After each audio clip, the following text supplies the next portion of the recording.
একের পর এক নামব নির্মলের দিকে। আমরা চলেছি সবাই মিলে নির্মহল। নীর অর্থাৎ জল, জলের উপর মহল। আমরা এই নীরমহলে এসেছি।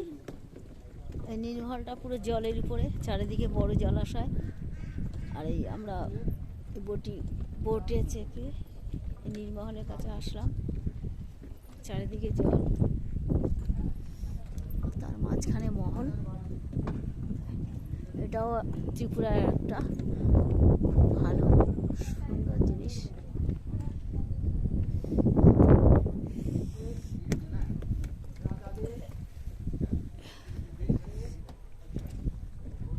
পুরো জলাশয়ের মাঝখানে এই নীরমহলটি অবস্থিত। দুদিকে বিশাল জলাশয়।